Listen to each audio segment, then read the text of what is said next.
श्री स्वामी समर्थ मित्रांनो, आषाढ महिन्यातील अमावस्या म्हणजेच आपली दीपामावस्या. या दिवशी दिव्यांची पूजा करून आपण आपल्या घरातील इडा पिडा नकारात्मकता दूर करतो आणि सुख समृद्धीचे स्वागत करतो.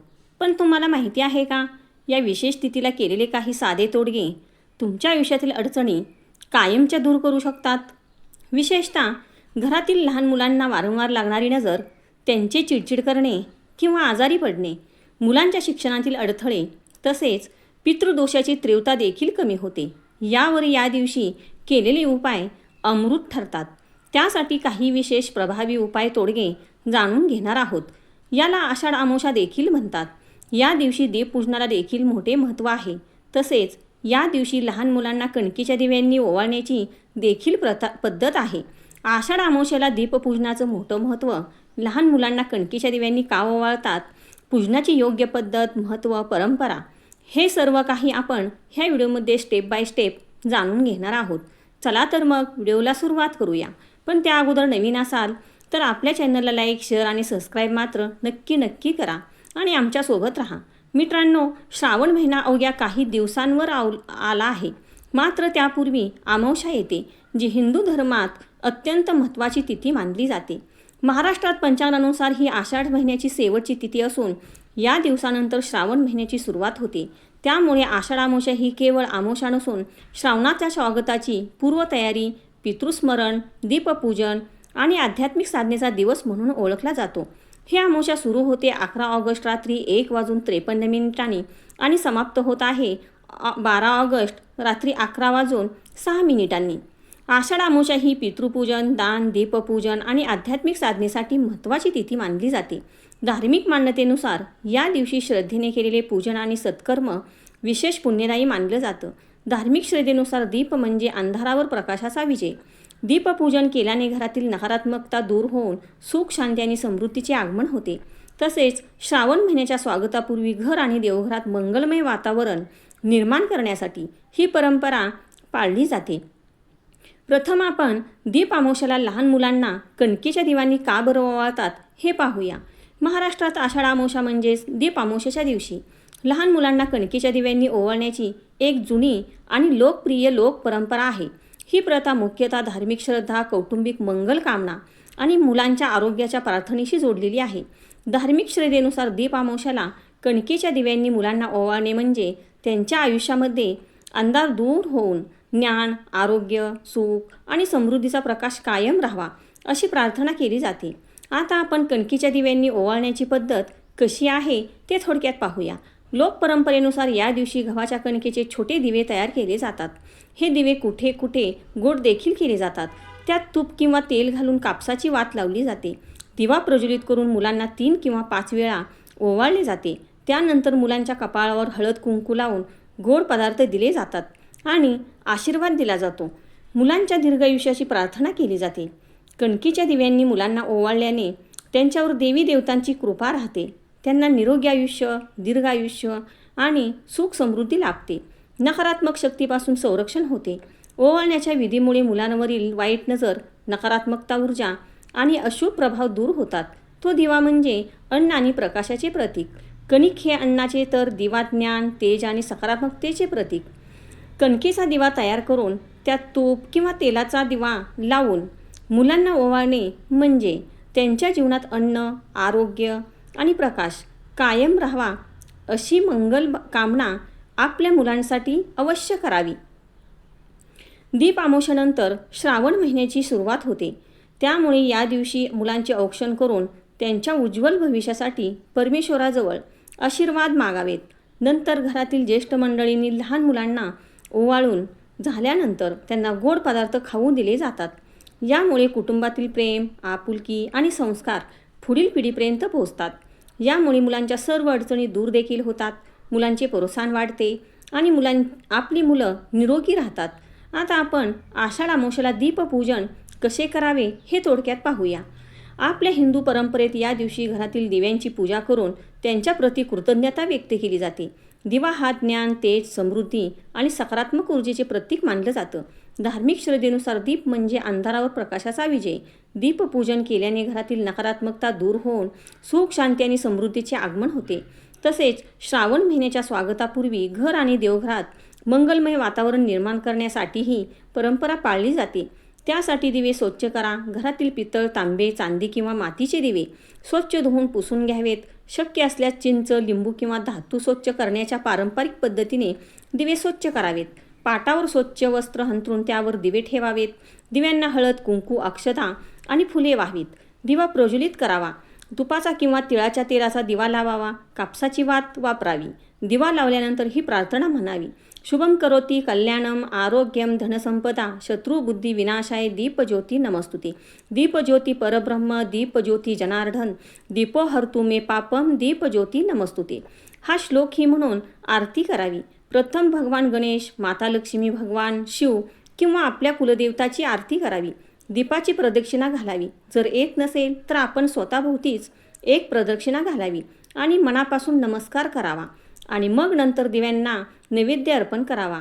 साखर, खडीसाखर, फळे किंवा घरातील सात्विक गोड पदार्थ नैवेद्य म्हणून अर्पण करावेत.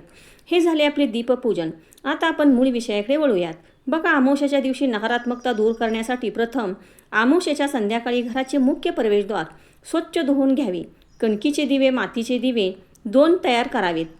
यापैकी कराव्यात त्यात मोहरीचे तेल किंवा तिळाचे तेल टाकून यातील एक दिवा मुख्य दाराच्या बाहेरच्या तोंडाने उजव्या बाजूला थोडे खाली तांदूळ किंवा स्वस्तिक काढून त्याच्यावरती ठेवावा.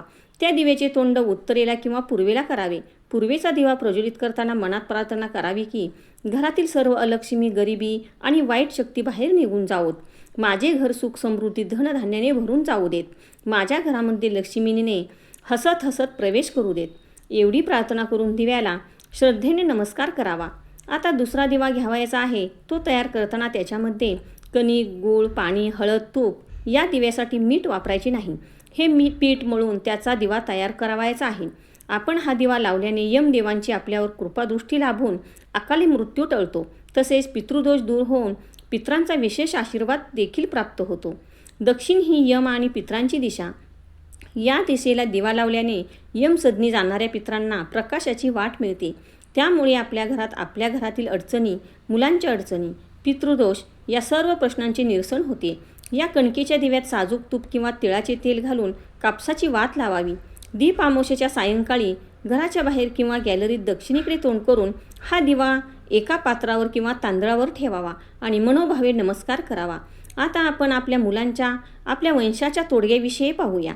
या दिवशी केलेले तोडगे खरोखरच अमृतासमान असतात. आपल्या मुलांच्या सर्व अडचणी दूर होतात. त्यांच्या शैक्षणिक प्रगती होतात. आजारपणाला बळी पडत नाहीत. त्यांच्यामध्ये पॉझिटिव्ह एनर्जी येते.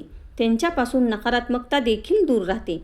तर प्रथम आपल्या मुलांच्या नजरदोषासाठी, त्यांच्या बरकतीसाठी एक सुके खोबऱ्याची वाटी घ्या किंवा तुम्ही एखादा जुना दिवा घेतला तरी चालेल. तो स्वच्छ धुवून त्याच्यामध्ये थोडेसे काळे मीठ, काळे तीळ, सुक्या 2 लाल मिरच्या घ्याव्यात. मुलांना पूर्वेकडे तोंड करून बसवावे. या सर्व वस्तू मुलाच्या डोक्यावरून घड्याळाच्या काट्याच्या दिशेने 7 वेळा उतरवायच्या आहेत. हा उतारा मुलांच्यावरून उतरताना मनामध्ये सकारात्मक भाव ठेवून म्हणावायचे आहे: इडापिडा टळू दे, बाहेरच्यांची आणि घरातल्यांची नजर गळून पडू दे. माझ्या बाळाला सुखात आणि सुरक्षित ठेव. अशुद्ध शक्ती आणि वाईट दृष्टी दूर होऊ दे. बाळाचे आयुष्य निरोगी आणि आनंदी राहू दे. परक्यांची रस्त्यावरील आणि घरच्यांची नजर दूर होऊ दे.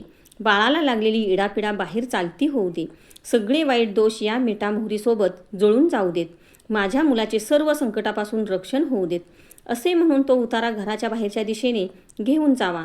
तो नेताना कोणाशीही बोलू नये, कोणाला टोकू नये, मागे वळून पाहू नये आणि तो अशा ठिकाणी नेऊन ठेवावा ज्या ठिकाणी शांतता असेल किंवा तो एखाद्या झाडाखाली देखील नेऊन ठेवू शकता किंवा तो तुम्ही बाहेर नेऊन जाळू पण शकता. नंतर मग तो तुम्ही स्वतःचे पाय धुवून मग घरामध्ये यावे आणि आपल्या कामांना सुरुवात करावी. आता आपण दुसरा उपाय पाहणार आहोत, जो केल्याने आपल्या मुलांमधील नकारात्मकता दूर होते. नीट लक्ष देऊ नये का? त्यासाठी ह्या दीप अमावस्या दिवशी मुलांना कणकीच्या दिव्यांनी ओवाळताना त्यामध्ये थोडेसे काळे तीळ जरूर टाकावेत. अमावस्येच्या दिवशी काळे तीळ वापरल्याने मुलांभोवती असलेले पितृदोष किंवा राहू-केतू सारखे ग्रहांचे वाईट प्रभाव दूर होतात. उपाय नंबर 3, कापूर आणि लवंगेचा तोडगा. हा तोडगा मात्र तुम्हाला त्या दिवशी औक्षणानंतरच करावायचा आहे. बघा, मोठ्या मुलांचे औक्षण करून झाल्यावर एका छोट्या पात्रात किंवा दिव्यामध्ये 1 कापूर आणि 2 अख्ख्या फूल असलेल्या लवंगा घ्याव्यात. हा जळणारा कापूर मुलांच्या डोक्यावरून 7 वेळा उलट्या दिशेने फिरवून घराबाहेर किंवा गॅलरीत नेऊन जाळावा. त्यामुळे मोठ्या मुलांना नोकरी, व्यवसाय किंवा कॉलेजमुळे बाहेर जावे लागते, ज्यामुळे त्यांना लोकांची नजर लवकर लागते. हा उपाय ती जड नजर लगेच खेचून घेतो. बघा, तुम्ही ह्यापैकी किमान एक तरी तोडगा करू शकता किंवा उपाय करू शकता. मात्र लक्षात ठेवा, शक्यतो हे साहित्य घराबाहेर किंवा गॅसवर जाळून टाकावे. तुम्हाला काही नियम पाळण्याची गरज आहे. मुलांचे तोंड पूर्व किंवा उत्तर दिशेला असावे, दक्षिण दिशेला नसावे. औक्षण कोण करणार तर बघा, शक्यतो घरातील आईने किंवा मोठ्या स्त्रीनेच औक्षण करावे. तसेच नजर किंवा हे उपाय करताना शांतता राखायला हवी. तोडगे किंवा नजर उतरवताना मुलांशी किंवा इतर कोणाशीही बोलू नये, अन्यथा त्याचा पूर्ण प्रभाव मिळत नाही. आता आपण त्या दिवशी लक्ष्मीप्राप्तीसाठी आणि पितृदोषासाठी अतिशय प्रभावी एक तोडगा पाहणार आहोत. हा उपाय तुम्हाला दीप अमावस्या दिवशीच करावायचा आहे. त्या दिवशी तुम्हाला जेव्हा मिळेल वेळ तेव्हा दीप अमावस्येच्या दिवशी दुपारी किंवा संध्याकाळी पिंपळाच्या झाडाजवळ जाऊन एक तांब्याभर पाणी, त्याच्यामध्ये थोडीशी साखर, दूध, हळद हे पाणी तुम्हाला त्या पिंपळाच्या झाडाला अर्पण करून एक शुद्ध तुपाचा दिवा लावायचा आहे. झाडाला प्रदक्षिणा घालून आपल्या पितरांचे स्मरण करावे आणि घरात सुख शांती लाभू दे अशी प्रार्थना करावी. जर तुम्हाला झाडाला प्रदक्षिणा घालता आली नाही तर तुम्ही स्वतःभोवती 1 प्रदक्षिणा किंवा 3 प्रदक्षिणा घालाव्यात.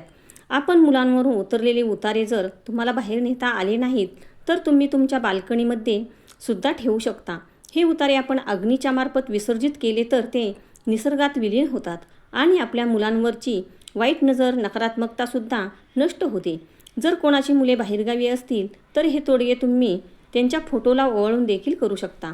फक्त हे उपाय तुम्हाला मनामध्ये श्रद्धा, सकारात्मकता भाव ठेवून करावायचे आहेत. मैत्रिणींनो, जेव्हा तुम्ही दीप अमावस्येला हे तोडगे पूर्ण श्रद्धेने करता तेव्हा त्याचे अत्यंत शुभ परिणाम तुमच्या जीवनात दिसून येतील.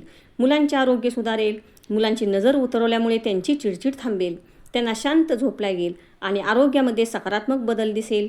घरातील भांडणे संपतील. दिव्यांच्या पूजेमुळे आणि मुख्य दारावरील उपायामुळे घरातील नकारात्मकता ऊर्जा नष्ट होईल. कुटुंबातील सदस्यांमध्ये प्रेम वाढेल. आर्थिक चणचण दूर होईल. पतीच्या नोकरी व्यवसायामध्ये निश्चित प्रगती दिसेल. पिंपळाच्या झाडाचा तोडगा आणि दिवेची रोषणाई यामुळे माता लक्ष्मी आणि पितृदेव प्रसन्न होतात. अडकलेले पैसे मिळतात आणि व्यवसायात प्रगती होते.